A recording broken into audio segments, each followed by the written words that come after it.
son, where'd you find this? Buckle up, buttercups. It's time to get down to business. Oh, yeah. It's the Totally Legitimate Business Podcast. Totally legit.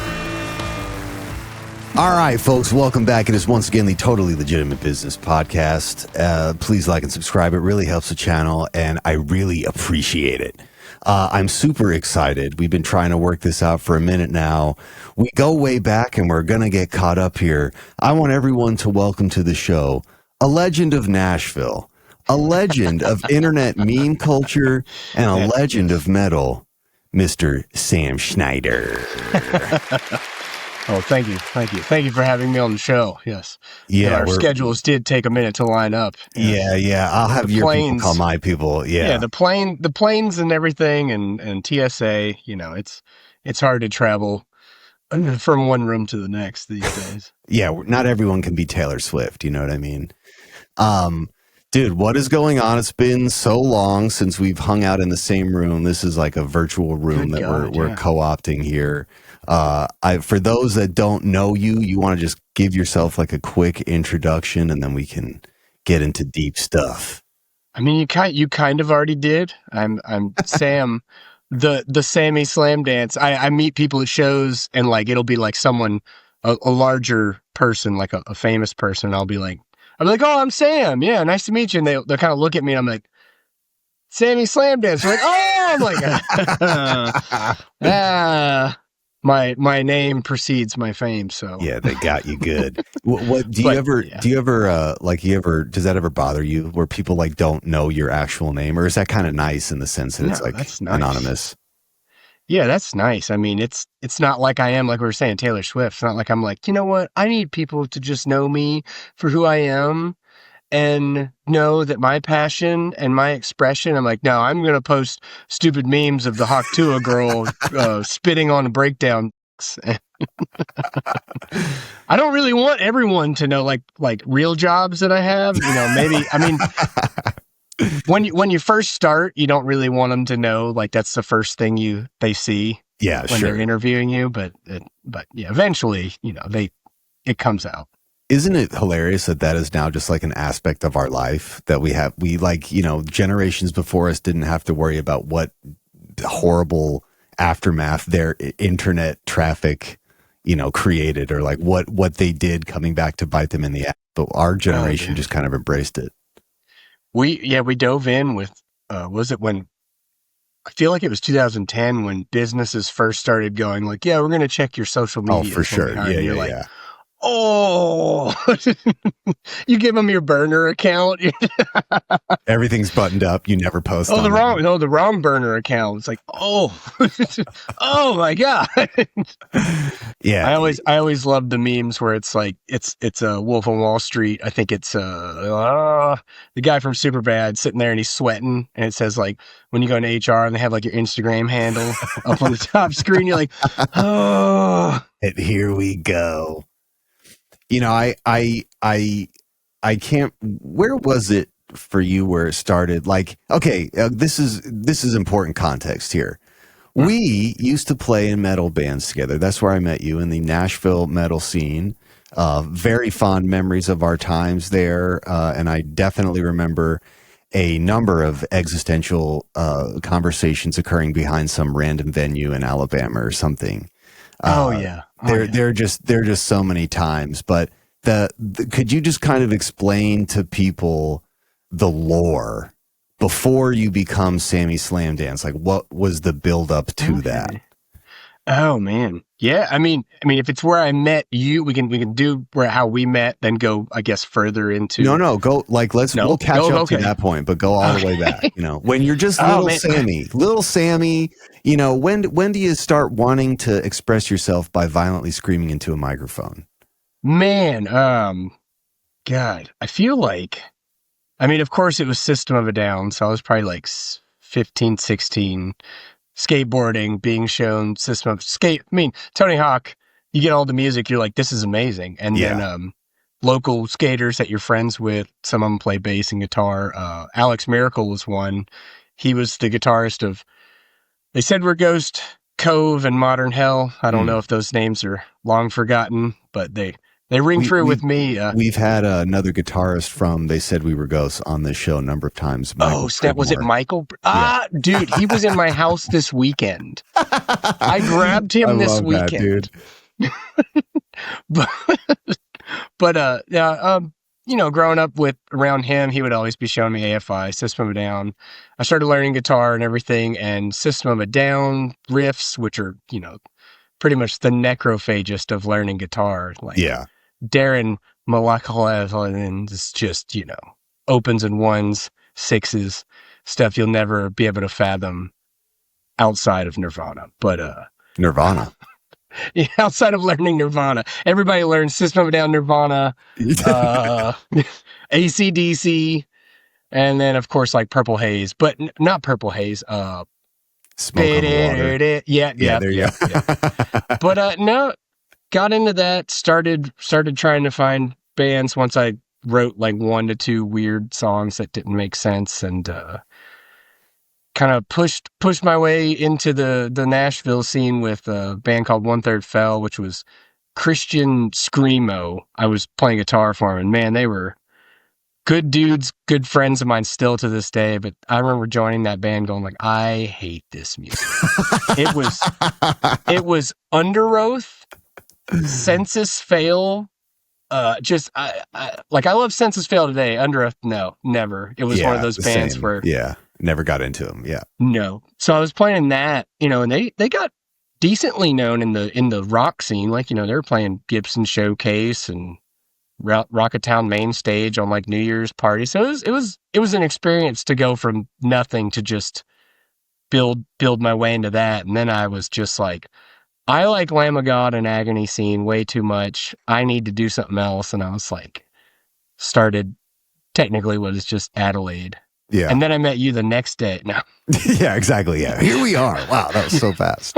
Well, that's so there's a couple things that I have to ask you here, because I wasn't there for any of like when did I move out there? Maybe 2010 or no?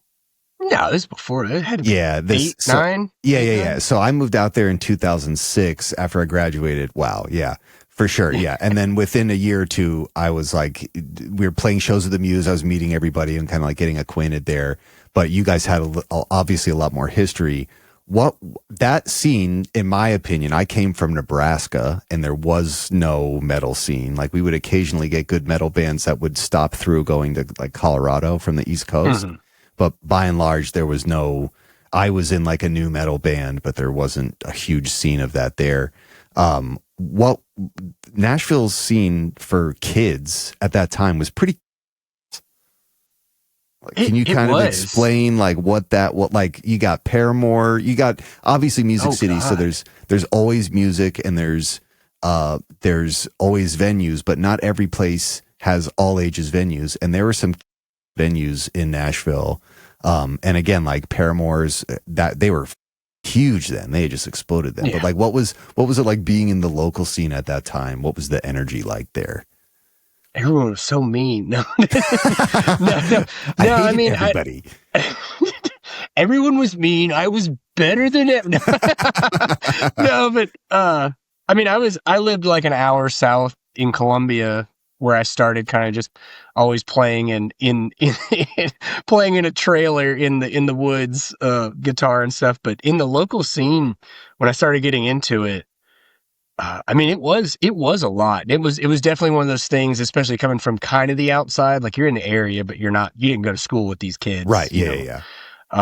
Just seeing them and how tight knit everyone was. And like, everyone was honestly, even if they were mean, like pit wise and all this stuff, you know, they still were so tight knit and friendly, just as this like, almost like a Sandlot gang. Yeah. But yeah, no, there was tons of, you just like see random musicians hanging out at like shows at the Muse, which the Muse is the venue in the world, and I would go there every day today if I could. Yeah, 100%. But like I remember playing. I didn't even know who Paramore was, because I mean I grew up Christian, sheltered from everything. I think isn't Paramore Christian or was or at that point I think they were. I think they were kind of overt with it. And like I grew up sheltered from a lot of music. That's how Tony Hawk got me into it. But I remember playing a show at the end with One Third Fell, the Christian Screamo band, and this girl comes up and goes, "Oh, it's a really good set." And I was like, "Oh, thank you," and just walked off. I was like, "I don't know who this is. Just people talking. I don't know these people. I'm not from here." And the guitarist of our band, Mark McClanahan, came up. He goes, "Dude, that's Haley from Paramore." I was like, "Tight." I was like, "I don't know anything." I mean, I wish wasn't I knew even, what that meant. Yeah, exactly. Yeah. And I mean, at that time, being an outsider and not even drinking yet, I was like uncomfortable all the time. Yeah, I was like, yeah. I don't know. Thank you. Bye. Yeah, right. Exactly. Congratulations to me. Thank you. Yeah, I like, there's a part of me that is bummed that I missed out on that. I mean, I'm not bummed because I was welcomed in and like I got to experience after that, but that like pre-time before I got there, because by the time I get there, you guys were all like super tight and the scene was just so cool. Like compared to what I was coming from, I was like, whoa. Oh, yeah. And the Muse, like I've always preferred divey venues, but that was like Mecca. It was amazing. Yeah. Like it was just like the right kind of lawlessness going on there at all times. And the shows that you'd see and just like the energy of destruction in that room at any given moment. It was definitely the first place I got hit in the face by pits. Like I remember it to this day. And I think I've told him, but Blake Owens, he does tattoos and stuff now, but I don't know if he ever played in the bands, but he was always there. Always there, yeah. Yeah. I was in the Muse. I'm pretty sure Dissect was playing. I was standing behind one of those fans that's like this tall, like the giant circular fans. And like the room's empty and I'm up against the wall just like watching.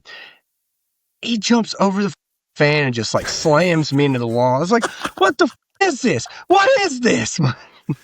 But no, it definitely was a place where like, I don't know. I remember back then, like, we didn't go to shows with security because it was the Muse, and like seeing it today, it took a lot to get used to going to shows with security. Sure. It was like someone gets hit and like people come out and grab him and take him away. You're like, what is this? What? Buzzkill, Yeah.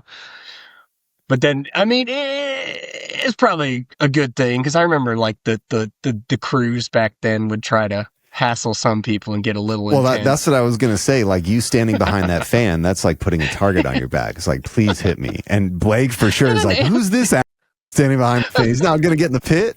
I'll show him. In an empty room, there's no one there. But like that was the charm of that place. I don't know. It was like you'd go there, you never knew what you could find. You might get poked with a needle and infected with something that you never even thought. Horrified of that there. I mean, like I said, I would go back forever because I mean, it was the home of the Nashville metal scene. For sure. I mean, you had Rocket Town, but the Muse was where you'd see the people who didn't feel included by Rocket Town. Yeah. Like you go there and like, they'd be like, I'm watching you. Like you'd see those people able to have a good time and not feel like they're being judged or pretty much judged and watched the whole time like they're about to steal something or that was always such a weird part of that to me. And I guess I definitely want to hear like because I know my family was like, why is this one into metal? Like, why is he turning out like this? Was there any of that with your family? Like, were they like shocked when you decided you wanted to do music? And did you ever face any resistance where they're like, wouldn't you just wear a nice shirt and shut up?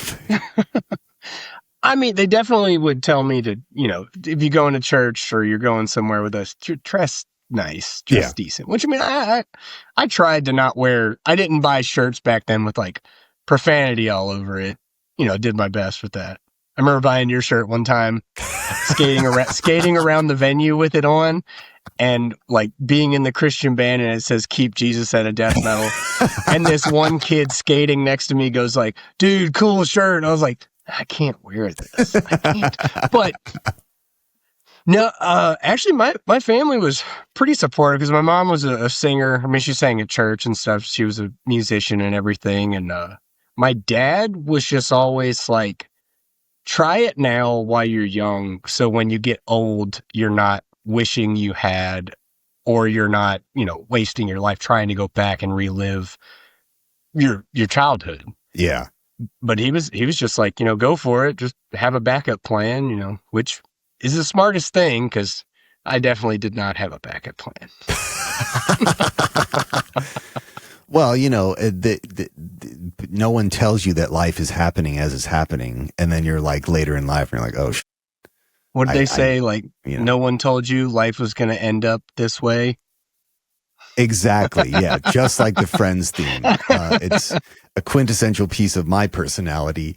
But that's super cool that they were super open to that. I just remember so much, there being such a weird tension there with relation to metal, and definitely because we started playing at the Muse, Castle would only be playing at the Muse, and it was like, there's no way, they're not going to invite us to Rocketown.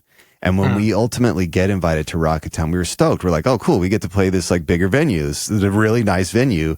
And the whole time we're there, they're telling us, you can't do this on stage, can't say this, can't sell that. And it felt like, I always felt so conflicted, because it's like, they just want the money, right? They know that our band is going to bring people in and they just want the money. But when we're here, they're going to tell us that we have to do certain things, even though if another band came in and brought them more money, Whitechapel played at Rocketown. Yeah. Right. And they didn't tell Whitechapel what to do. Yeah. But, any of the smaller bands, I don't know. I found that, did you ever have to, are there friends of yours that were Christian who were supportive of it, and then were there friends that were Christian and then were like, I don't get it, and it's too adjacent to the devilly aspects of rock music? Oh yeah, no. So that was probably it was a defining moment, because I wouldn't say I'm not Christian now, but I definitely just don't care at all about it. Your views have evolved. Yeah. Yeah, well, they evolve, and then also as you get older, it's not that you get wiser, it's that you get tired of hearing the same. Someone keeps saying something, eventually you're going to be like, you know what? You say it again, I'm going to kill you. I'm going to kill you. No. But I remember I was in the youth group, and I had started playing, rock metal. It was a little bit before Adelaide, but it also kind of went into Adelaide's era. But I remember picking up a bass in the youth group, and we had a strange youth pastor. Oh, geez. He was very, he tried to take me under his wing when I first got there, which was nice, but I don't know. He definitely came off very, and I may be wrong, but I think he's a great person, but to me, he came off judgmental. As in, I remember he told me, having earrings, he goes, that represents slavery. I was like, what? What? I was like, what? I'm 16. Yeah, I got my ears pierced at Claire's. But then, I remember picking up a bass and just playing, open, just on one string, just open 8, 4, 2, just messing around. They were like, oh, whoa, you can't play that type of music in here. And I was like, notes? You can't play notes in here? You can't play notes. And then we had a talent show around that time. And, oh God, what did you do? I did Switchfoot. Hey, I was prepared. Yeah, I did guitar and vocals for Switchfoot, and they asked me 7 times before, as I was setting up. They're like, this is Christian, right? And I was like, yeah. They're like, are you sure it's Christian? There's a Christian song. I was like, yes, it's on 88.7 Way FM, where Jesus lives. That's what I'm playing. But no, there were always people like that. Especially coming from Columbia, it's a gentrified town now, but it was definitely when I was growing up there, and metal was definitely outcast. Yeah. Yeah. Which I fit in with. When I was in high school, I fit in with everybody, the jocks, the goths. I don't know what other groups there were besides that. But everybody was nice, but they definitely, it's kind of I don't know, you'd be hanging out with them and they'd say something like, oh dude, I hate that dude. He's such a metal And then he looks at you and goes, "Oh, not you though. You're cool." And you're like, "Oh yeah, that's fine. No, I get it. He's annoying as all he does is talk about Tool." Like, but no, it I don't know. It was all right. And, most people were pretty supportive. And I know starting bands, like, you think that you're doing it and you're going to have your friends involved. And then when the reality strikes, it goes, "Oh, I'm not doing this for my friends." Like, Yeah. My parents probably aren't coming to this. My church isn't coming to this. My group of people aren't coming to this. You're going to find new friends and new fans in the same areas of life, basically, with overlap. Yeah.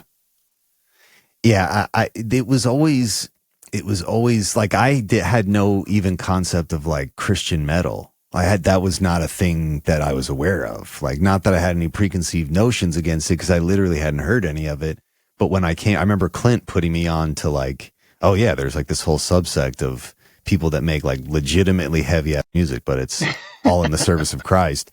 And that was like, I guess that explains like the confusion at Rocketown, because it's like there's no real way of telling when the music is loud and it's aggressively screaming, especially to a more conservative music taste. It's all Satan's music, you know? Yeah. I don't know. It was always like a weird thing to a weird juxtaposition there. But I always thought that you guys Adelaide navigated it perfectly. I definitely remember playing shows with you and other kids like coming up to talk about the other bands and them not even knowing you were a Christian metal band. Oh, yeah. You know what I mean? And to me, that's why it worked, is because it wasn't like, as my vernacular grew and I heard more like Christian metal bands, it was like, dude, they're just beating the same. They're beating the same thing into me that, I could get just by going to church. The guitar starts playing soft stuff mid song change, and he goes, "Guys, it's really hard out there for everyone. We all come." He starts raising his hand. "We've all come from bad places. We've all done bad things. And I'm just here to tell you that Jesus Christ, your Lord and Savior, is here for you. Let's have another beer." And you're like, "Oh, dude, okay." It was always so unsettling to me, and like, whatever. It doesn't affect me because it's not necessarily what I consumed, but it was just always so weird to me, like screaming for Jesus. That's what I would call it. I'd be like, "Oh, these guys are screaming for Jesus, huh?" Hell yeah! Internet Rule 34. Clint really right? hated it. Clint really hated it. But I don't think he did. Well, and honestly, I think that is definitely still like a reflection of kind of the same thing. I guess, he and I got there pretty early in life, where it was like so many people were beating that down. I was born in the South. I grew up in the South. I know what that is. And it's not, I went to church. I definitely explored just to see what that was. But I would just see those same people that were telling me how to not live appropriately themselves. Oh yeah. Like, why can't this just be a set of ethics that everyone adheres to if they're going to adhere to it? So, but this is why I always liked playing shows with you guys. That's why we played so many with you, is because you guys were good hangs. You wouldn't necessarily try and beat it down our face, like other people or bands or venues. And like, did all of you guys come together and say, "I want a Christian metal band," or was it just a thing that kind of happened naturally? Was everyone like 100% about it, or were other people were just like, "I'm just playing metal"? There was. I mean, I think in the end we were all just playing metal. But when it started, it was definitely, it was my baby from the beginning to the end. And I was like, well, I want something positive. And I would, you like you said, hanging out with me, I'm not sitting there going like, "So, have you read your scriptures this week? And how do you feel about Jesus accepting into your life in between sips of beer?" But right, yeah, right. But no, we had members that were devout Christian. We had members who were atheists, but we're just like, "Man, I get it." And we're like, "Hey, it's all it takes. Get it, Don't be a." And we were honest, we were like, "Yeah, don't be a dick, but you can be a dick about it." Like we were dicks to each other all the time about it. Like jokes, of course, sure, but definitely course, like Like you just hear Jake Marsh in the back of the van, like, I believe in God. Yeah, I mean, dude, this is not an exaggeration. Some of my favorite conversations about the topic of religion occurred in trailers outside of venues with you, for sure. Awesome. And there's one, I remember one, I can't remember who all, I think it may have been you, us, Dissect, and Rose Funeral. I can see that. And I remember when we were waiting to play, we were just chilling out. We were hanging in one of our trailers, and I always appreciated that, because it was like, this is all I want. Like, I just want to be able to openly converse about this stuff and not have you immediately judge me based on like what shirt I'm wearing or what music I'm listening to. Yeah, I just always wondered like what that must have been like navigating it. But again, that was a much bigger thing in Nashville. It was not a thing in the Midwest, and it was like kind of huge down there. And for as silly as I or Clint thought it was, it did in some way help that community be open, like an all ages scenario, all age. Many places don't have venues where kids can play shows, and I have to respect that the fact that they were still, Rocketown in particular. I remember so many times. Did anyone ever tell you how to behave at Rocketown? Like, did you guys ever get a lecture about it? I don't really remember. Like, it feels like days ago, but no, I feel like maybe they'd send something out. Cause I played there as well, and afterwards in non-Christian bands. I feel like they would give like a little bit of one, but no, I remember talking to Clint about when you guys played, was it one of the festivals?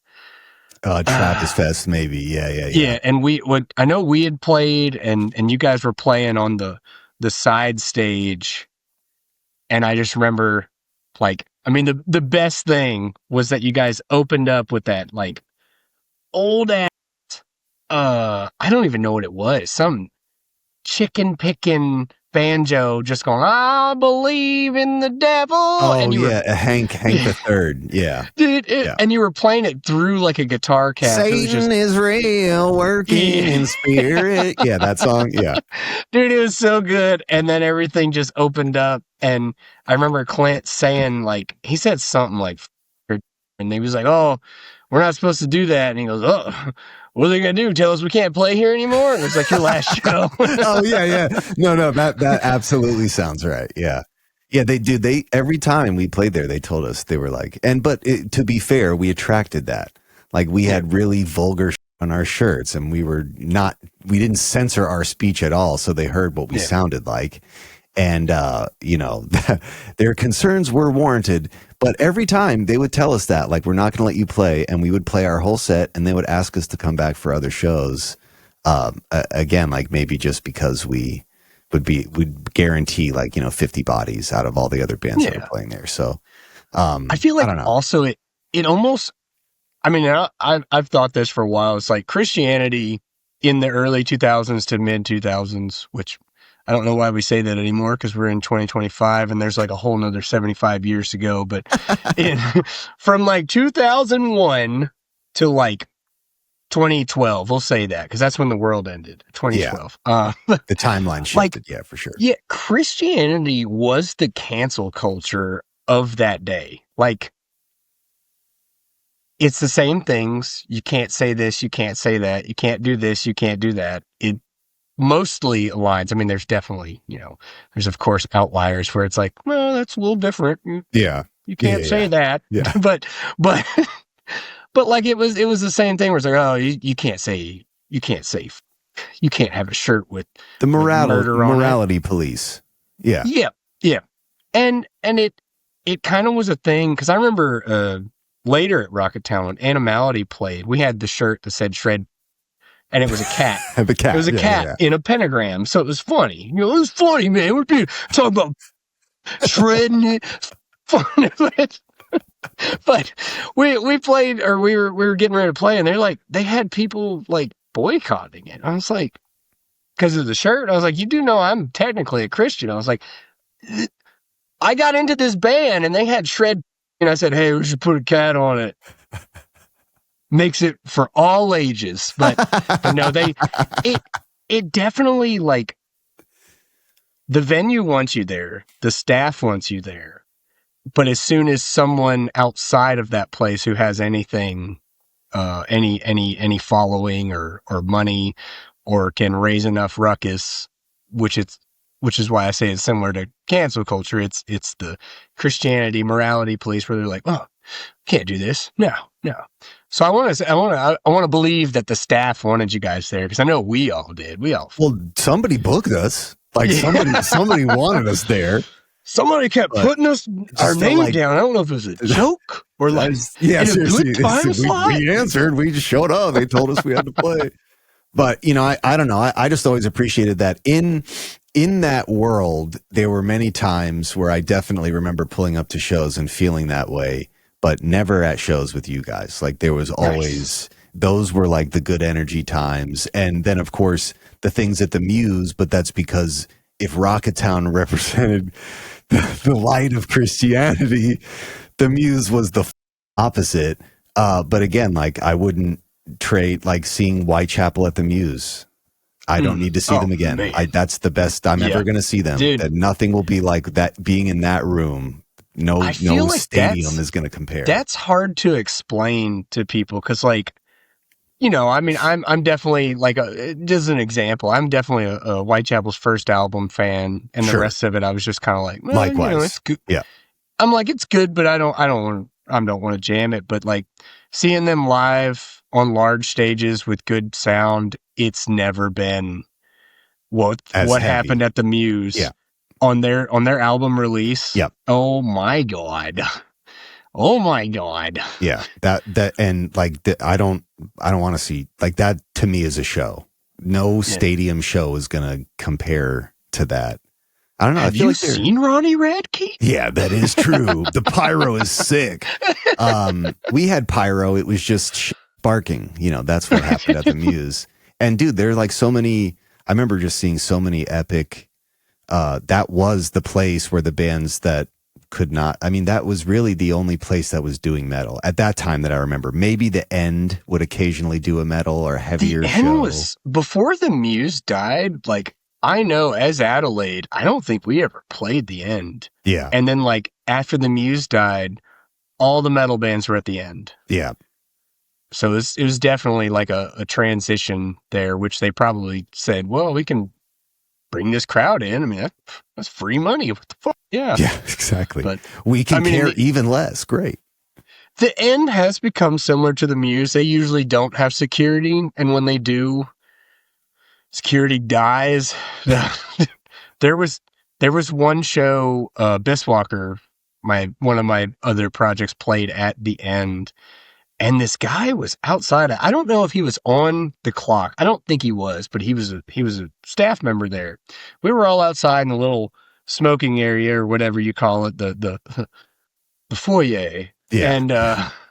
And like he got up on a table and he's like, if any of you want to do none of that karate in there, you can come out back with me and my boys. And I was like, this guy is trying to get children destroyed. He's trying to take children backstage with his boys. I don't know what he's doing. But I just remember, and it was, I mean, I was like, I saw it. I was like, oh, okay, it's just some dude. We had a part in a song, and it's just screaming your everything over and over again. And it builds up, and we did a little, you usually do a little pit. Oh, come on, guys, side to side, front to back. I want to see dudes fuck dudes. But this guy came up, like the pit had opened. This guy came up, and he was in there just trash out of his mind. And I was like, oh, yeah, here we go. I was like, this is your last chance to fuck someone up. I said, this right here, he's got bigger balls than every one of you in here. He's out talking, and you're not doing anything. And they just beat the absolute fuck out of him. It was wrong, justice. But it was, yes, it was wrong, but it was fun to watch. I mean, sometimes I put on the 9/11 footage. I'm like, oh, that's crazy. It's crazy. Yeah, I feel the same way and do the same thing. If you could only see the memes that me and my friends send each other, it's mostly Once 9/11 stuff, when Instagram starts publicly sharing what you share, it's the world over. is over. Society collapses. Yeah. We don't heart react those memes because then it'll show up. You send it, you go, "Holy shit, did you see this?" And then as soon as that trail just goes off, it'll be the first one. It'll be like the shot heard around the world, but it'll just be like this, and it's just this trail of someone sharing a meme that's just incredibly offensive to everyone, sending it to his friend, go, "Look at this," and they go, "Why'd you share that?" I'm over. My life is over. Oh yeah, I'd just go ahead and delete everything and be like, this place is no fun anymore. I don't know what's wrong. Well, this is kind of like the perfect segue. So like the end of the Muse era, beginning of, when does the meme era of Sammy Slamdance begin? Like when does it stop being just a thing that you're doing in this local scene to like starting to kind of, people are referencing your well beyond just Nashville? There was a transition because like going from Adelaide, I put 6 years into that, just grinding pretty hard, and you get to a point you're like, man, this just I don't think it could go somewhere, but you're like, I don't have what it takes to give it what it needs. Yeah, and I kind of stepped away from music for like maybe a year or two. Then I got picked up by Animality. They needed a vocalist. And I was like, yeah, I'll do this. And I think it was around that time, Thyroid is Murder was big. And I just remember when their singer posted, I think he quit once or something, but he quit and he posted like, yeah, I only make like $36,000 a year and he's touring the world. I was like, there's no point in this. I was like, I mean, it's fun. I was like, it's fun, but I was like, that sounds hard. Yeah, sounds pretty hard. I was like, that's McDonald's wages. You're gonna live in half an apartment, maybe a trailer.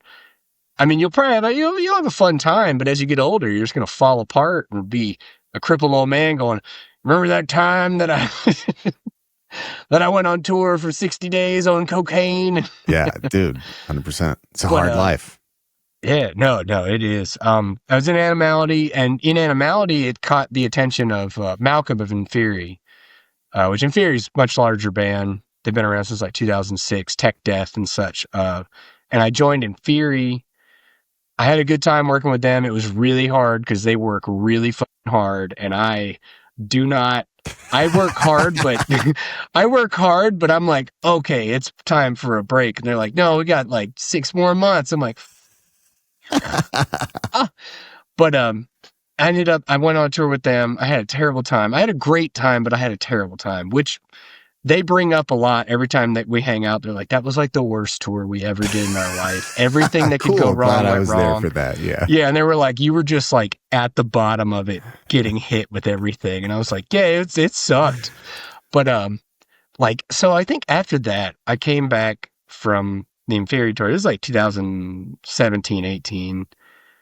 And I mean, I'd already started Slamdance and been doing memes and stuff and joking around. Cause I mean, I started Sammy Slamdance because like being in the bands, you'd be like, oh, I got this funny idea. Do you guys want to do this? Wouldn't that be funny if we did this? And they'd be like, no, that's stupid.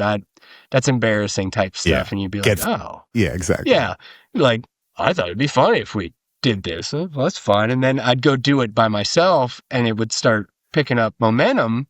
And I was like, well, I mean, I know actual metalheads are going to be like, this is stupid. You're not a real metalhead. You're a funny guy, aren't you? You're just a funny guy. But like I started doing it and just making memes and having fun. And, I had my own studio set up, learning that it, kind of pushed me further into learning studio stuff, making the memes. So I came back from Inferi tour and I had a decent following with that. And like after watching all the bands on that tour, I was just like, I want to write an album. This was just amazing to watch all these bands playing so many notes so well. I was just like, this is great. So, I started writing my own stuff. making more memes, making rap go metal, which the rap go metal was kind of the thing. I'd be like, man, we should we should do a cover of like, Get Low. Like, wouldn't that be fun? And they're all like, no, what the hell's wrong with you? And then I do it, and it's like, oh, we got 500,000 streams because it was funny and fun. But I don't know. It kind of branched into that where when the money was on the table as you're getting older and you're going like, well, yeah, I keep a solid job. I can't see music taking the complete place of it with people saying like, I'm touring the world all year round and not making good amount of money. Yeah. And then just, I mean, with the way that the climate has changed too, where everybody's so serious about jokes these days, where it's like, oh, he said this joke. Like, I mean, every comedian gets ripped to pieces after every show because they've said one or two. Crossed the line somewhere. Yeah. Yep. The lines get crossed, the new lines get made, and it just kind of keeps pushing it down in on itself, where it's like, man, you know what sounds good? Like not leaving your house and just having fun in your studio, and your friends can come to you. And sometimes if you get some success at it, more people are watching you sit in your house than they would if you spent a month preparing and to sell out a show at the end. Without any of the physical labor. Oh, yeah. Yes. That was a big thing. So when I got back from Inferior, Biswalker started back up, and we were playing just local shows, a couple of, out of states or whatever. And it just got to where we were like, we didn't see each other because we worked. Some people had kids, life stuff. So at the shows, it was almost like a scheduled time we were going to hang out, and we would go and like meet up like a couple hours for the show. And every time we would end up just like sitting in a parking lot, like we did in the old days, sitting in a parking lot, shooting getting up after a couple hours, then going, we have to play a show. Yeah. We're like, why don't we just like we can hang out, right? We could just hang out. Like, but that's kind of what just kind of molded and shaped it into, well, memes, it's like something you actually find genuinely funny at, 6 a.m. when you're getting ready for your job. You're like, oh, that's funny. What if I did this with it? And you go, this is fun to make. And then it does well. And you're like, this is fun to do. And it becomes that thing where it's like, if you're using business logic, your overhead is very low. So you don't have to spend as much. but it's the basically being able to just joke and have fun and do something with it is like the goal and the only amount of success I imagine. Like that is making it to me, when you can just have fun and have some amount of success out of it. Well, that's one of my favorite things about watching you kind of build a life that works for you, is that I kind of came to that same realization at some point, like right before Castle stopped playing shows, like before we called it quits.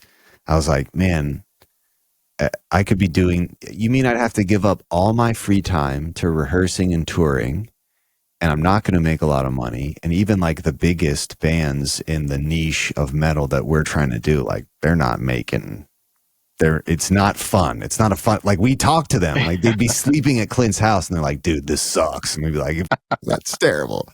But I kind of came to the same conclusion too. It's like, I don't want to leave my house. I have more recording equipment than Led Zeppelin ever had. I've got instruments. I have the ability, and like with the internet, we don't even have to be in the same physical room as somebody to collaborate. So for me, it was kind of the same thing. Like this is my space. You tell me I don't have to leave my space. Why you don't really have to sell me on that at all. And it's cool to see that you've been able to like build it into something that it's kind of got like its own little life. It's it's people that don't know that I know you send me your and I'm like, yeah, dude, I mean he's hilarious. Like, I can't believe you're just now discovering I'm so this. tired. You should have seen his old t-shirts, dude. They are super offensive. But like I've always watched, like, you did the impossible, bro. You were like, how do I take incredibly niche stuff like death metal and hilarious covers, but then also, and this is kind of what I want to ask you a bit more about, what did you know about video and recording? Like, did you know anything at all, or did you get to where you're at purely by starting this and like exploring it and just learning along the way? I feel like it was exploring and learning. I mean, because being in a band, you go to enough studios, you pick up something just from talking, hanging out, watching. It may not, and it may not matter at all, but you at least get the vibe, the feeling, the thought process to some extent. And I know like the first cover I did, I feel like it was 2016. Oh, what's that song that just goes run? Oh, yeah. Whatever that is. I covered that because I was just like, oh, it'd be funny if it was heavy. It sounded like shit. But like I did that, and then the next one was like, oh, I'm going to make Limp Bizkit go deathcore. And it just started picking up. And then you start, every time you release it, you get enough time to like look at it on all the platforms and listen to it and go, oh, that should have been, this sounds doo-doo right here. That's good. Yeah. Oh, no, that's bad. And that's honestly, it was a bunch of trial and error going all the way up. Yeah. I mean, honestly, yeah, because in 2000, I don't think I picked up anything video until maybe 2018, the first music video. Yeah, okay. And it was trash, but I mean, it did well because it was funny. I've never thought that about anything that you've put out, and that's why, like, I always wondered, did you have a pre-existing knowledge of how to do this? No. I guess you just had like such a good vision in your mind of what you wanted that you could get it. And I mean, it's like what you said, like how prevalent the internet is. Like if you have a passion to learn something, at the very least, someone on the internet you can ask questions, or you can just YouTube, Google. Yep. It's mostly about asking the right questions, and the way that you get to those questions is your passion leads you there. You'll find something in a video and be like, how did they do that thing? Yeah. I want to do that thing right there, and I want to do it bad. And then you just ADHD all over it until you put it out and it's so bad you're like, that's not how they did it. I'm gonna ask more people. Well, again, it was like so cool to watch you build. Like you have found a way to make metal, extreme metal, and have it work for you in a way that even like bigger metal bands have not figured out. You don't have to leave your house. And now there's so many bands that have done records with you, because as soon as people know you're doing stuff, then people know that you're doing stuff, and they're like, hey, I need help doing that stuff, and they come to you. So what has been like the most, I guess, fun part? Like, because now you've gone from just somebody who's playing in the music scene and releasing music in bands, but now you're like kind of curating at least a specific subset of like Nashville heavy music. Was that the question? What? I guess like how did that come about? How do you feel like you're doing that? Do you not feel like you're doing that? Or and like what fun stuff has that led you into doing, beyond just getting to hang out with your friends? And I think, the way it came about was, you make something that gets attention and people go, wait, why does that sound good? Like audio wise, they're like, why does that sound good? And it's like, oh, this guy studies his craft to make the jokes, but he's also studying the craft. I've gotten to help quite a few bands. I mean, I definitely have a jaded persona jaded, I have a jaded persona. These bands. No, but I mean, you see so many bands come and go that have so much potential and that just like drop it out of nowhere. That was one thing that got really frustrating with me with recording bands. Like I'd get their stuff, and then, they'd be trying to pick my brain and get me to help them with, promotion and stuff, which normally I'd be like, yeah, I'll make clips, this and that. And then I just watch them take it and kind of shit the bed with it. Not necessarily shit the bed, but they just give up. It's more of that. They just give up and be like, oh, it didn't work, I'm going to something else. And you'd be like, what if we saw this through? Yeah. What if you tried a second time? What if we did this again, but better? And I know it's insanely difficult to take something that you're putting at least your current passion, your current energy into, and then seeing it does nothing. But it just, if you want to like basically, if you had it easy the first time you did it, you'd probably give up because it got too easy. Right. It's almost the two sides to every coin. It's like, yeah, if it's too hard, you might give up, get discouraged. If it's too easy, you get so bored. But then at the same time, it's what does Ronnie Coleman say? Is everybody wants to be a bodybuilder. Don't nobody want to pick up this heavy ass weight. It's like, if everyone could do it, yeah, no one would do it because no one would care about it. It'd be like breathing. Everybody would be like, it's not really much of a skill. I don't know. Well, I love it because there's so many cool people that made music and were in bands when we were there shredding at the Muse, and a lot of them don't do it at all anymore. Yeah. You know what I mean? It's insane. I mean, and I can see getting bored with something or leaving it eventually. Burnout, jaded. Yeah, sure.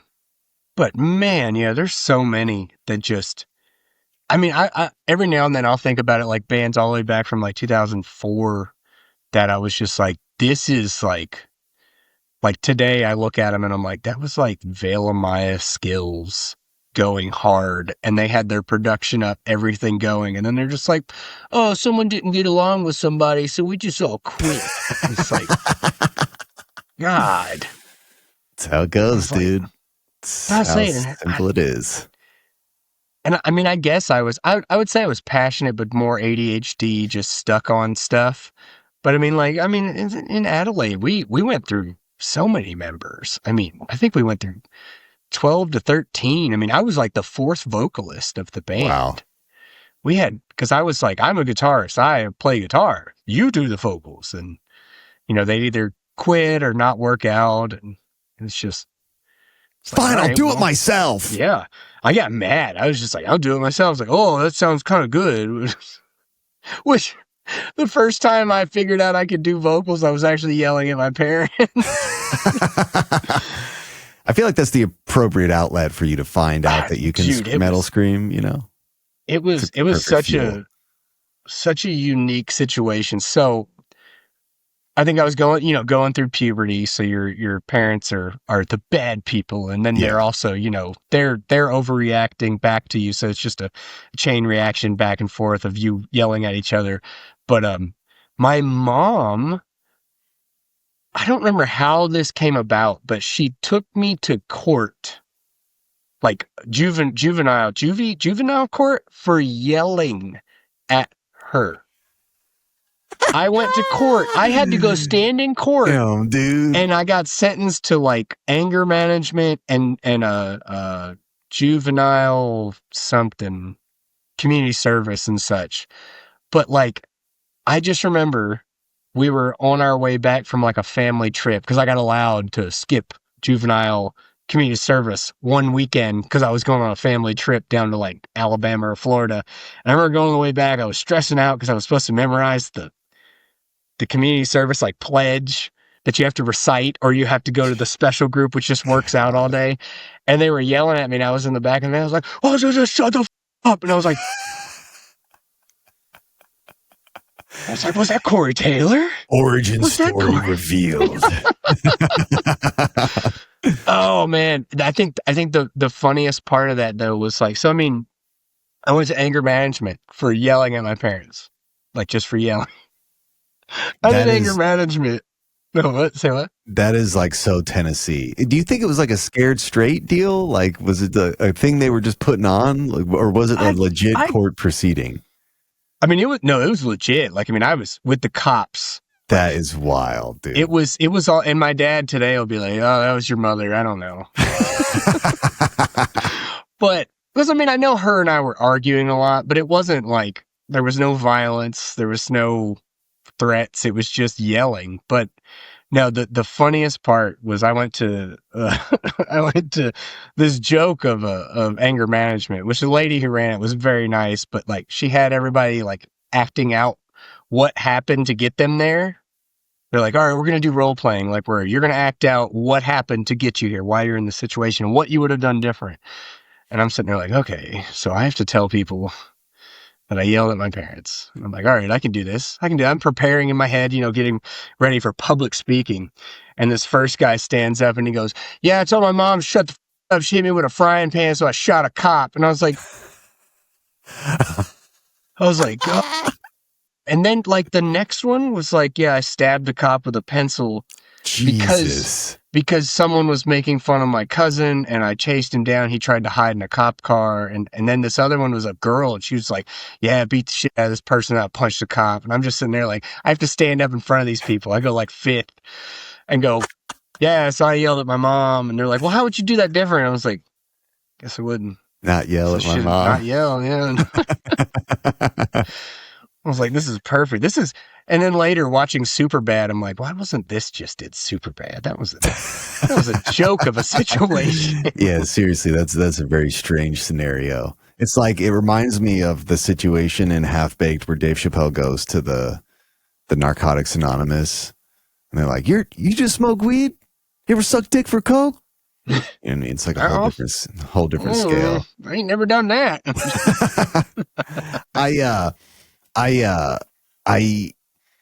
The thing that I've always laughed at so much about, like, the meteoric rise of your persona is, like, seriously, like, people would send me, it would be people sending me like Rob Scanlon stuff, and then you, and in my mind, like, you are at least on the Mount Rushmore of heavy music, like, meme culture. And I like, what is it? Is there any like weird situations where like you bump into people and they like fan out on you and you have to sit there and navigate this very awkward situation where they think of you as like this internet person and not a real life human being? There's been a couple times like they go, oh my God, are you Sammy Slamdance? And I usually tell them no. I'm like, no. There was one guy, he goes, dude, are you Sam? I said, what? He's like, Sammy Slamdance? I said, I don't know what that is. What Oh you, my and he God. like turned around and he kept looking back at me and I was just like, but you good. But yeah, no, there's been a couple times where like people, be hanging out and they'll meet like at a show and have a friend of a friend and they'll realize, that I'm that guy who made the meme that they liked.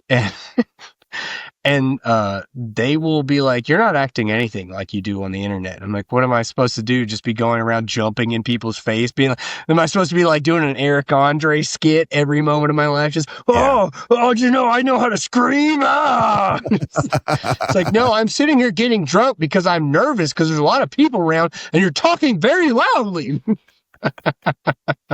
I came here to not be judged and you're judging me. Yeah, I feel like Nashville too is like a weird, it's like light LA. And, whereas people. Have you been here recently? I have, and I left, I moved out like right before it transitioned to what it is now. But like in LA, famous people are walking down the street and most people, if they notice, they really don't even give a shit because it's like, it's a dime a dozen. I see a famous person everywhere. Nashville it always felt that way to a lesser extent just because there's less density of celebrities walking around. But I feel like the fandom in Nashville, people don't know how to handle that.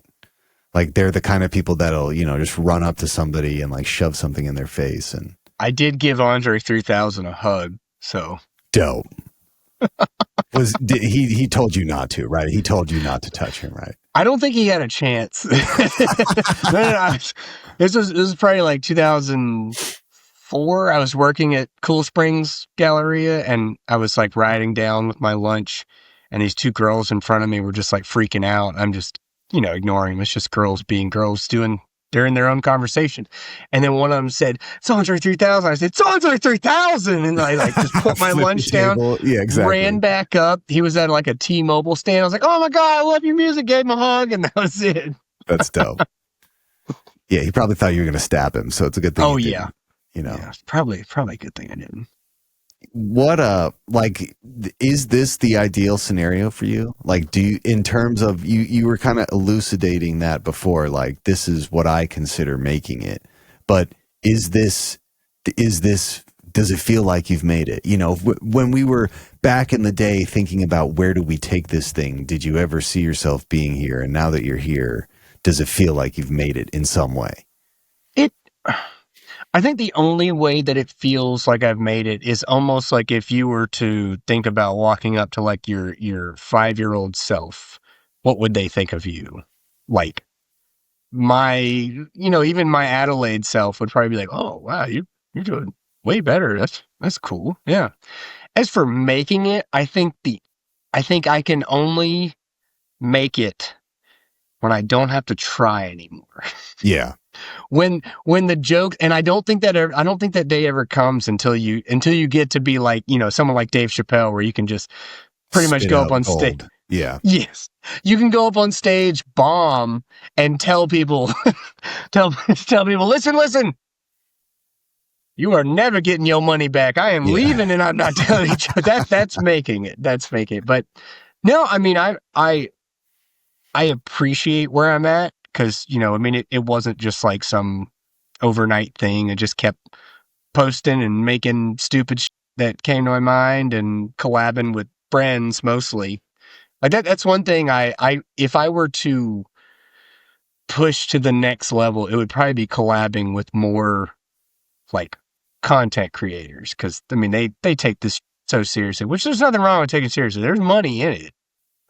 But mine is just mostly, I'm like, "Oh, my friends are going to come over. We're going to drink some beers and basically play Halo of music and just make jokes all day." Like that's the thing. If I could just do that and not have to even like think, yeah, that's making it. Yeah. Yeah, I 100% agree. I think the touring is fun, but it's a hard life. And in terms of like enjoying what you're doing, just knowing that you can wake up and be in your underwear and be recording in less than like 20 minutes. You know what I mean? Like, it's like, there's so much other shit I don't have to deal with, and I can still enjoy what I'm doing. And I don't know, it's just been super awesome to like watch you basically say, this is what I want to create, and create that, and have this in some way supplement your life.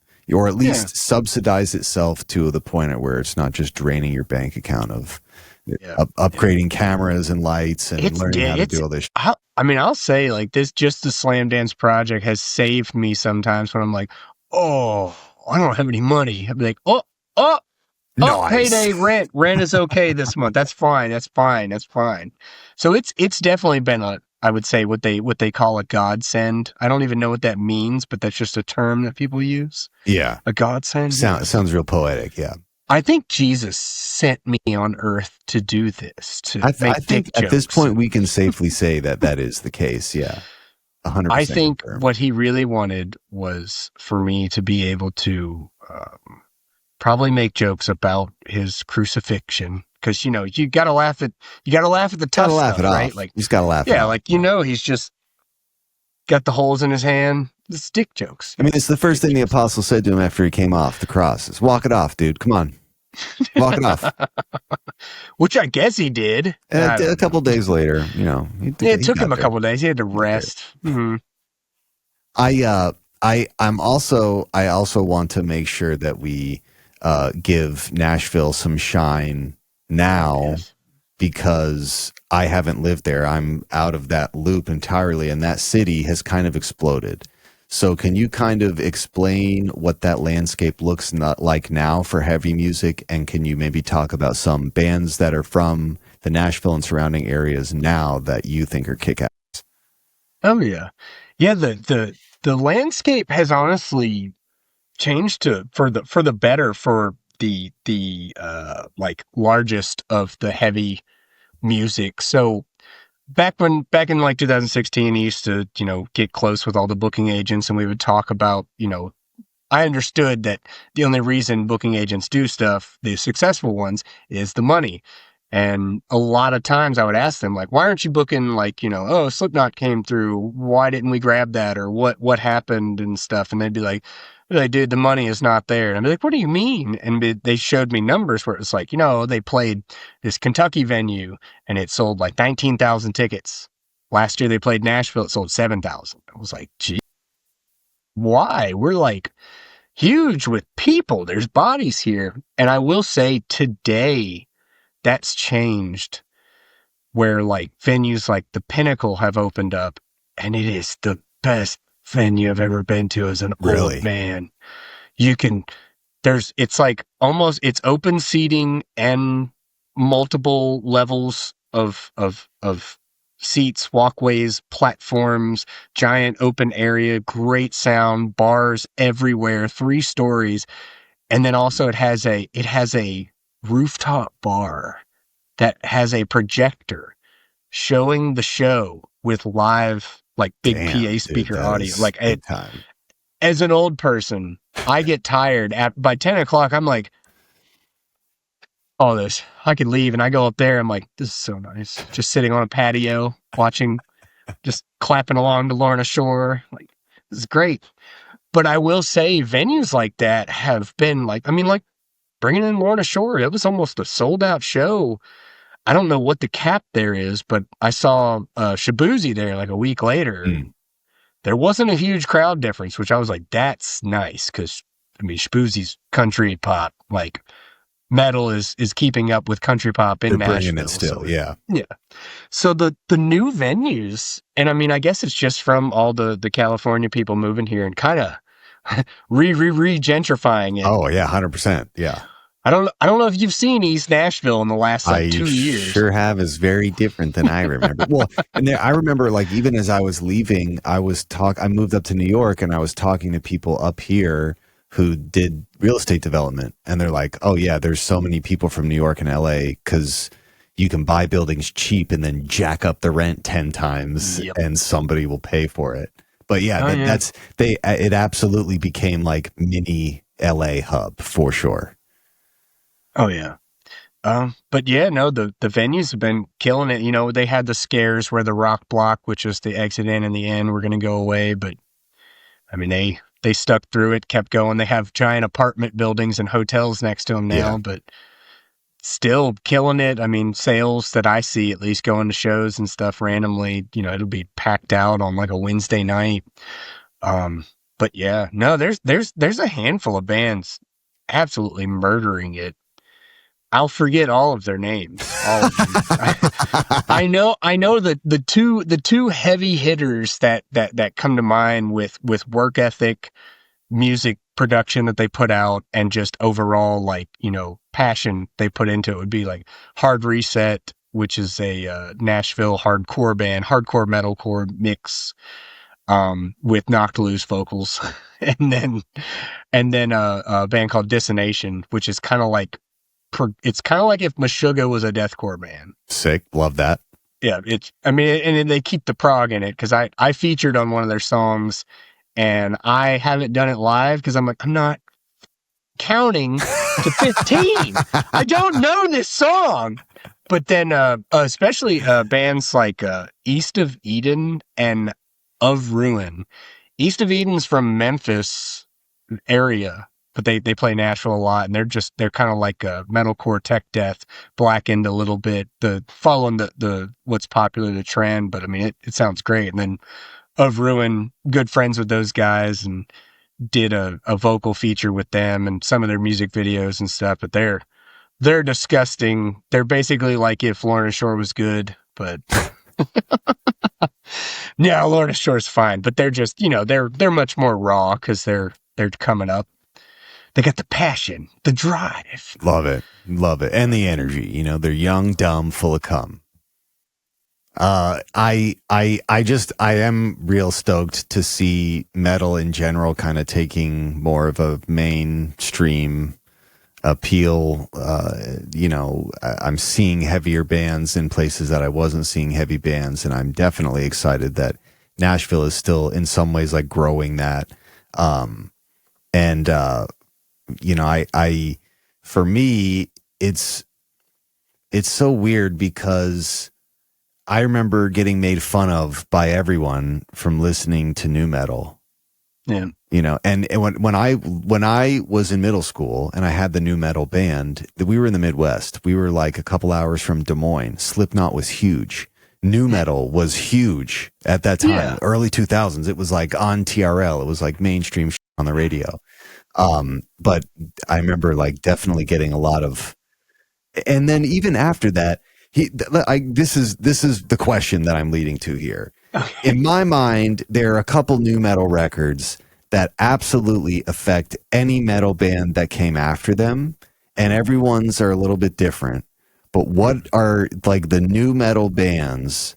And like now we're seeing bands like Limp Bizkit and Korn, like they're still playing shows, making a lot of money. So clearly people listen to this. Mudvayne too.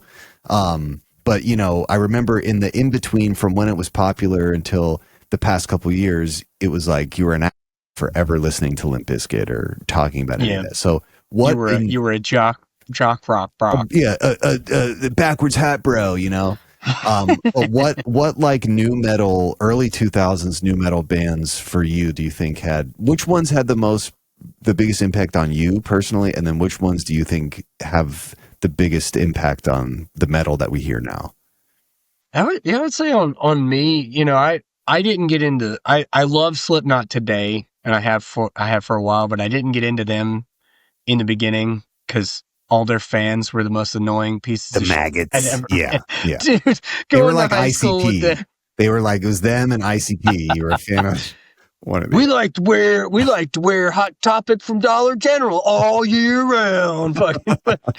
No, I would say Slipknot. They probably influenced me later in life, but as for like coming up, it'd definitely be like System of a Down, Linkin Park, Limp Bizkit. Man, trying to think of other what is nu metal or what is, because I was always more into punk and pop punk and stuff like that, but no, definitely. I mean, System of a Down showed me what heavy was of the time, at least, and then Linkin Park brought in the fact that you could be aggressive and heavy and still be like, yeah, we're gonna make this record that everyone's gonna love because it's gonna be catchy as. It's gonna have something for anyone, yeah. And then, I mean, of course, then Korn's Blind CD was. I'm just like, yeah, oh yeah, that holds up. It holds up. Yes. As for what's affected, like, especially today, I would say a lot of Mudvayne, Slipknot, Linkin Park. I would say actually those three, Mudvayne, Slipknot, and Linkin Park, because there's like a new wave of, it's like deathcore nu metal coming out where it's just low-tuned, like electronic sound almost, and then just, the guitars are pretty simplistic, but they're grooving and they're very characteristic driven. Like, it'll be sounds and noises, almost like Rage Against the Machine with pitching, I guess kind of stuff. Yeah. And it'd be kind of the side that like Alpha Wolf's gone with that, where it's like this Them Enthroned, where it's like rappy. It sounds like if Limp Bizkit and Linkin Park did an album today with deathcore musicians. Yeah. Which, I mean, I'm like, that's pretty dope. It's pretty fucking dope. But yeah, well, I think you're completely right. I mean, I think the effect of nu metal has not, in the last couple of years, the new bands that I find myself to be interested in are the ones that are incorporating those elements, like it, and the fact that a lot of those bands are still able to successfully tour. It definitely, like, I'm 100% there with you. Linkin Park, I feel like never gets, these were bands that were like shat on kind of the same way that maybe boy bands were. Yeah. And to some extent, like, there was that aspect, because I remember for as many good nu metal bands, there was like the record label trying to churn out the duplicate nu metal band. But I don't know. For me, it's like kind of gratifying. 'Cause it's like, yeah, that's right. It was cool. It was cool, wasn't it? Yeah. Not to say like I never really gave a shit. Like, dude, I'll say this too. This is like random as hell, but one of my favorite records is Third Eye Blind's first record with all like the What's hit. the hit? Yeah. Semi-Charm Kind of Life, dude. You know what I mean? That's like I that never record. know the name. It was Semi-Charm Kind of Life. It was Jumper. There was a couple off that record. So it was on Workaholics. Yeah, no, that was where I Yeah, exactly. Yeah, 100%. Wish you would step back. Yeah. and you know, I that band had an effect on alternative rock that's completely separate from metal, but they never really got their shine. So I'll definitely agree with you. And dude, Korn, Mudvayne, those bands still hold up. I watch live videos of them. They shred still because they're not on meth. And like for me too, I think this is not a new metal band, but Meshuggah, of course, like I hear Meshuggah in just all the everywhere. But really anything, as far as I'm concerned, anything with a 7 or 8 string, you're just doing it because Meshuggah did it. Like they bird so you could ding. You know what I mean? They did. That is very true. But I just love that shit is kind of cycling around, and I love that you have incorporated that into like so much of the content. Because it was like $3 bill, y'all. That record made me think about music differently. System of a Down's first record made me think about music differently. Slipknot's first record. And I also like, I was super into Ross Robinson. So any record that he did, and he did a lot of he was the producer of all of them. He is the sound of nu metal. Like the reason that those records sound like that is because he was producing them all in a similar way. But I just, that understanding, like being interested in that is ultimately what led me to like music production. Because I was like, okay, how are these bands doing that? How do they do that? And how is Ross Robinson? What's his approach? How do you get that tone? How do you hear Avenged Sevenfold, Work the Fallen, and you're like, where did that tone come from? You're like, my God. Now you hear it, you're like, no, that's dated, but you're still like, this is dope. It's still, I mean, they like for what they were, you know, they still hold up. And I don't know, it's just cool. It's cool. And that's one thing, kind of talking about like, you know, growing up with the new metal and the way we dressed, the way we were, you know, outcast a little bit, and linking it into Nashville. I went to a Nashville hardcore tattoo. I guess it was a festival all day thing, but it was like, you know, all local bands. These kids are throwing the fuck down. Like I get in there, I'm hanging out with my friend Shane. He's the vocalist of Eugen. We're just hanging out, drinking beers, talking to each other.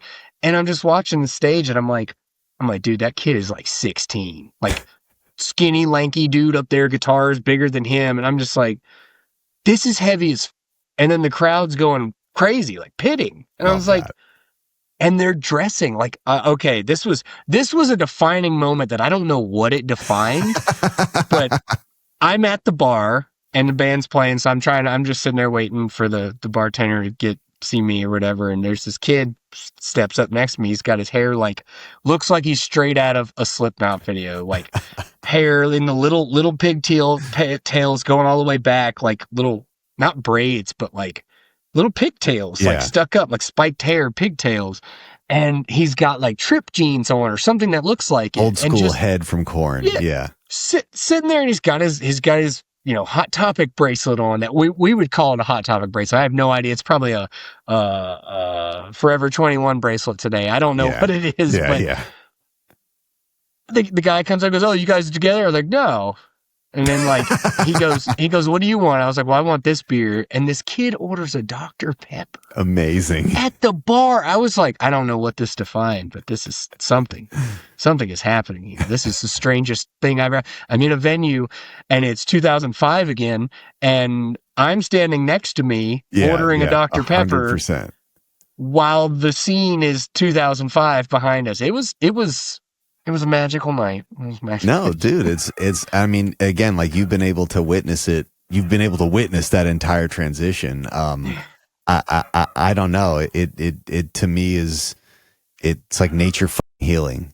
It's like, it just makes me feel good that, yes, there's another wave of people who are just as disgruntled in their life about something and are channeling it through music. I recently went to a skate park probably back in May or June and was just, dicking around, and like, I feel like I'm the grandfather there, but like these kids are like 19, 20 and they're talking, and I'm like, you sound like I did when I was 19 and 20. And the weirdest part was they're listening to the same music I am today. It's like I Am Jake Hill and stuff. I was like, am I still a child? I might be. Legally, no. No. So legally. Yes, legally, no. Legally, no. Well, there's like the aspect of society recycling itself in, culture every so many decades. New metal is definitely ripe for one. But then also, I don't know, it's just now it can be more popular than it was so popular then, but now it can be even more popular, especially like I see it on social media. Like I see people who, when I was in middle school, you would never catch them dead listening to Slipknot, but now they're using a Slipknot song on their TikTok video. You know what I mean? Like it's just, it's entered the popular vernacular in an exciting way. Well, this might kill both of us, but it's classic rock now. It's classic rock. Oh yeah, no, for sure. 20, 30 years. Yeah, for sure. Yeah, I heard, what was it? Somebody was saying something. They're like, yeah, Green Day was like on 107.5 The River or classic rock. And I was like, why? Yeah. Why was Green Day on there? Because in the 90s, 70s was classic rock, and we're well past that. I don't know, dude. It's just I love it. I think that's great, and I definitely have done my fair share of like going around to people. I remember even in Nashville when we were in just playing shows and talking with people and talking about influences. If I were to bring up any one of those bands, they'd fucking I get made fun of or something. But then that's not heavy. That's not hard. You listen to new metal. That's but they were lying. It took me like a while to realize, they did in fact listen to those things. There's no way they didn't. And like, especially now, anyone that wants to on that currently makes metal music, it's like, dude, even if you don't know it, you got influenced because the bands that you like, they all listen to that. So you got got incepted. You had no idea. Dude, that's been probably one of the craziest part is meeting people who are like doing well today with like in the heavy music, and they're like, yeah, no, your album Adelaide influenced me, and I was like, I'm so honored. I'm like, it's like you are absolutely honored by it. You're like, holy shit, that's crazy. But then at the same time, you're like, I'm not old. Well, but see, I don't see, there's no problem with that. There's no problem with being that. And again, like it adds to this lore. I would always joke about with like Clint, I'd be like, I'm not trying to go for like popular shit. I'm going for legend shit. I want there to be legends and lore about it. I don't want it to be a thing where anyone knows about it, Castles of Tomb is one that you already know is one of my favorite. You guys were my favorite just all the way around. Anytime someone talks about heavy stuff, I'll be like, there was this one band. They opened up with this song. I just always talk about the Rocketown. I mean, every show was great, but the Rocketown one was amazing because everyone was so stunned in general. And then you had like Bo, I think we all knew him as like the kickboxer at the time. Oh yeah. Annihilating people in the pit. Yeah. No, just a massive pit, one dude in it. Yeah. And it's just like, no, yes. And you need to give me all the stems for the death. Dude, I seriously do. I will dig that up on the hard drive and send those to you just for your fun. This is, in my opinion, this is making it. Like if I can at some point in the future speak with somebody who even, they didn't even have to be inspired. They just liked the music that I create, like it connected with them in some way. That to me is like, we did it. We did it, folks. That's what we came here to put this stuff out in the world and hope that it resonated, and one person out there resonated with it. I'm saying that mostly because usually the audiences to what I'm doing is like an audience of one. So that's just like the average amount of people that show up. But you know, I feel like, oh no, go ahead. No, you go ahead. Oh no, I was gonna say I feel like that was probably the one good thing that Christianity instilled with Adelaide was, you know, we would, you know, because the Christian or the, I guess the what you would say the Christian mentality and morality is supposed to be is like, you know, you'd travel across the world to save one person. We used to think that, not necessarily saving, but we were like, you know, we're gonna drive 8-9 hours to play for one person. If one person likes it, we've done our job. We did it, yeah. And you know, it was masked with Christianity back then, but it still held true. Outside the same of level that, of purity, like, yeah. It's like you're doing it because you enjoy it, you love it, you have passion, and then you're doing it because seeing somebody enjoy it makes it just that much better. Who would, if like say a bigger band came through Nashville, what's like the dream venue? Or let's do dream venue in Nashville and dream lineup for a show that you got to play on. What would that be? Have you already done it? You know, you can get anybody. I have no idea. Okay. We'll do this. My dream would be, this is just all these bands are going to come through and it's just the Sam Schneider show. I get to feature on any song that I like by them. And that's the whole day. So we're going to do the Pinnacle. We're going to, of course, do Slipknot. I'm going to do Spit It Out with them and be like, I'm doing this with you. I'm Corey. You can go away. You're 5, welcome. 6. Yeah. Go take a nap. Yeah.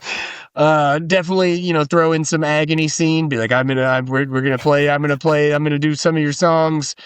I'm gonna go ahead and get edgy on this one. Since he's dead, Lost Prophets. Wow. Lost Prophets comes through. Wow. The singer's dead. You're there to purify, baby. As soon as he died, I was like, we can cover the song now. Like, we can cover. All it's gonna do is benefit the good members of the band. Members, he's dead, yeah. So I was like, well, Lost Prophets will play, and I'll do a song with them. And so we have Slipknot, Agony Scene, Lost Prophets. We're at the Pinnacle. Let's see, who else can we throw on? Oh, probably just. I don't even know. Yeah, we'll do Shabuzi. I'm gonna do some Shabuzi songs as well. This is the Sam Schneider show. This is my birthday. You can do whatever you want. It's you. Taylor Swift's got to be there for sure. Yeah, she just has to watch. She has to be in the front. Yeah, she can headline. She can headline when I'm upstairs. Watching on the big screen. Yeah, perfect. Yeah, watching on the big screen. The doors are closed, so I can just act like I'm at home, drinking whatever and playing on my phone. Probably be like, oh, let's watch a little porn. No one else is around. So birthday show, the Pinnacle. Shabuzi has to open up. I get to perform with Shabuzi. Probably drums. Probably just play drums with Shabuzi. Hell yeah. Agony Scene, Lost Prophets, Slipknot, and then Taylor Swift ends the night as I jerk off upstairs alone in a room to Google boobs. It's a perfect Nashville evening. You know, it's a perfect Nashville evening. Well, even I was gonna say, like some of the bands that you're listing, it's like Sick New World or When We Were Young. Like I wouldn't be surprised if you could see a similar kind of package like that existing now. So it's not even that crazy to think about doing what you're doing. Would you ever want, like, do you see this as being something where like if there was an opportunity for it to be played at Bridgestone Arena, would you do that? Yeah, I'd probably do it. And I mean, you know, my close friends and such that are in all the other bands and everything, we've talked about taking Slamdance stuff live just to do it for fun and you know, have fun, making, you know, good production and dicking around. There's been some offers for like shows and or festivals. Most of the time I'm just like, you know, I have a real job. I want to keep my real job. But yeah. I think honestly, if 70 tons of metal was like, hey, you want to come and perform like 8 songs, 5 songs? I'm like, yes, I will. I will go on a cruise for a week and perform music. I don't care. I mean, I'd probably, get all my friends to be like, you want to go on a cruise? Yeah, dude, that sounds like it'd be fun as shit. Yeah. So, there's situations, and I'm sure it probably will happen. As for like trying to make it happen, no, I don't care. Yeah. Yeah, honestly, the older I get, I the more I found myself in that same mindset. It's like, when I moved up here, all I was doing was live events. And like, I didn't do any touring, but I was just like constantly working live events, seeing the back end of what that was. And I was just like, why would these people have to work really hard?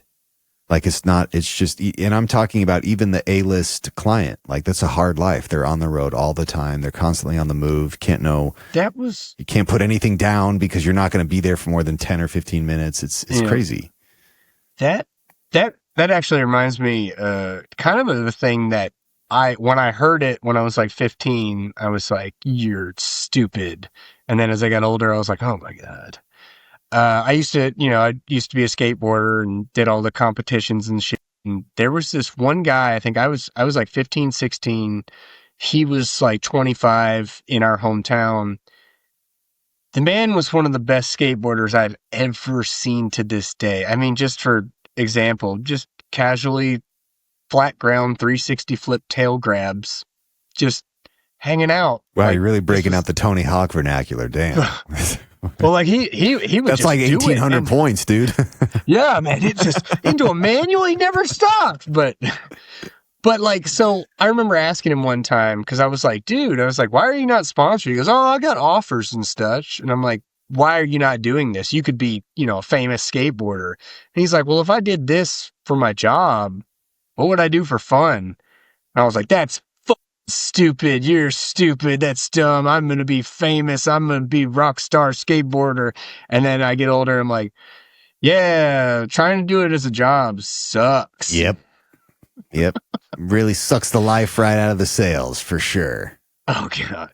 You're like, oh, what do you want to do to relax? You're like, I'm just going to become a raging alcoholic. It's the only thing that takes the edge off anymore.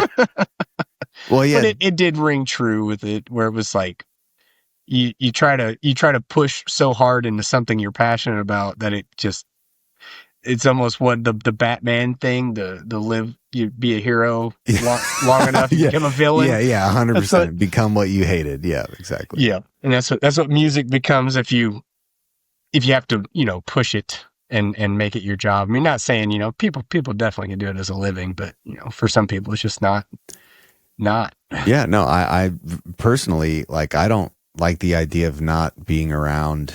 Like, I got offers to go on cruise and be tours, like be somebody on the crew of a tour. Mm-hmm. But it's like, I want to be home. I want to be home. Say, I'm paying for this place where all my shit is, and I want to be there instead of here. I don't know. I think looking at what you've been able to accomplish just by literally following something that you are having fun with, it's definitely inspiring to me. I know it's inspiring to a lot of other people.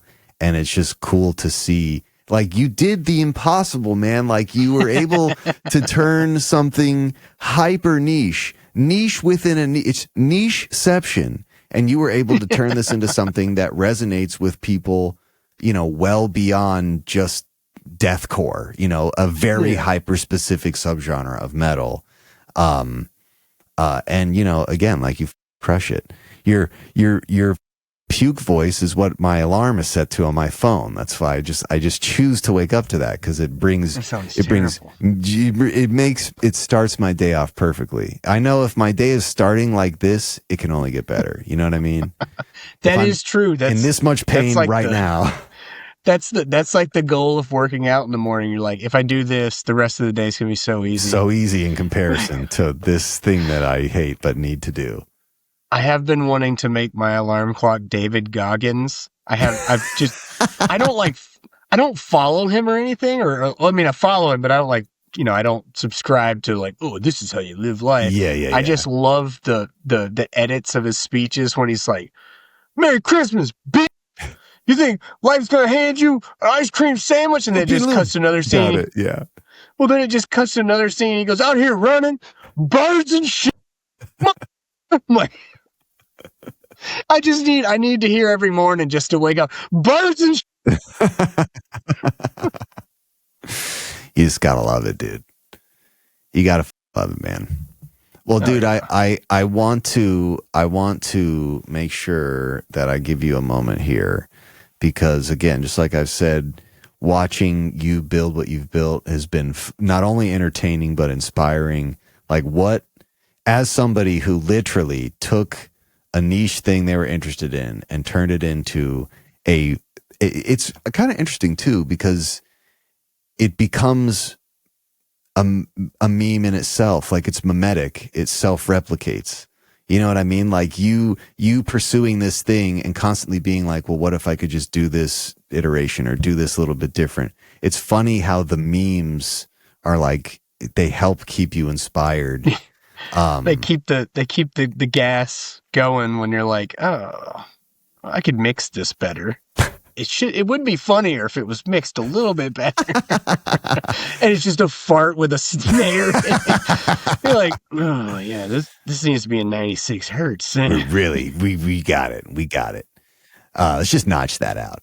But I'm interested if you could maybe give people who are maybe sitting on the fence. This is something I would like to do with all people that I know that I have on the show that do creative. What would you say to maybe yourself at a younger age, or anybody else out there that's trying to pursue something and they're looking at the impossible task in front of them? I mean, honestly, it's always good to I'll echo my dad. As you get into the creative outlooks, it's always good to have some type of backup plan, which, I usually keep a full-time big boy job, but it allows me to it gives me the time and the resources to be like, oh, I'm going to spend this weekend making jokes that I think are funny and see what happens with them and see what I can make. It gives me the time to be able to do that. So and I know, like, some people dive in head first, which there's nothing wrong with that. But it also is good to kind of balance yourself out where you can continue to, like, chase your passion without throwing your entire life away. Because, I mean, if I could tell my younger self anything, I'd be like, first off, stop playing these stupid bands. Stop this. Just start making jokes now. Well, I remember like Adelaide going like, oh, this sounds like a rap beat. I could see someone rapping over this. It's like, oh, didn't touch that for another 6 years. It's like, do it now. Start making jokes, but don't just be like, don't go lottery gambling on it, being like, oh, I'm going to put everything in on this right now and go. Because it can work. But honestly, the more structure you build, the better you're going to be in the long run. Yeah. Like, because I mean, look at how many people look at like an example like Hawk Tuah. I mean, she blew up overnight.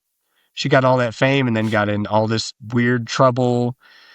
I mean, I'm sure she's still sitting pretty, but like, she probably could have, if there was more structure under that, she probably would have gone even further. I mean, she could be up there with Sydney Sweeney. We could be looking at both of their boobs at the same time. Wow. So. Yeah. Could you imagine what kind of hellscape that would be, I sure can't. Yeah, I can't either. No, I don't want to. Well, dude, thank you so much again for coming on here and kind of giving people a little bit of insight into the lore of Mr. Slamdance. I've had these pulled up the whole time. I just didn't want to interrupt the conversation, but we got the socials. I'll, of course, include all of these links and embarrassing photos of you from back in the day in the description. So people check it out. If you like heavy that slams, this man is the sole curator of that content, really. In my eyes, you are that aspect of the internet. And again, like, you're on my, when I think of people that have always made me laugh about metal, a genre where people notoriously take themselves too seriously, you are on my Mount Rushmore, and I appreciate this. This is like, again, this is the aspect of doing all that playing all those shows, this was the fun stuff, just getting together with our friends and goofing off. And the people who took it too seriously, I don't know. And most of those people are the people that don't do it anymore, which is coincidence. I feel like maybe that's just some form of, the candle that burns the brightest, burns the fastest and whatnot. But also, I don't want to give them that credit. No. You're really coming up with these like poetic quips. I love those, dude. It's like you're a trained lyricist. You got another one? Let's go. No. All right, folks, this has been the Totally Legitimate Business Podcast. Thank you, everybody, for listening. Be sure to check out Sam's links, and they're in the description below, and we'll catch you on the next one. See ya. Sha-sha. This has been the Totally Legitimate Business Podcast. The end. With your host, James Oliva. Executive producers, Clint G and James Oliva. That's obnoxious. Sound design, mix, and master by James Oliva. Literally no one cares. For more Totally Legitimate Business, subscribe to our YouTube channel at Totally Legitimate Business or add us on TikTok at TLB Pod. When will this end? Thank you for listening. Now get back to work. Move it along, buddy.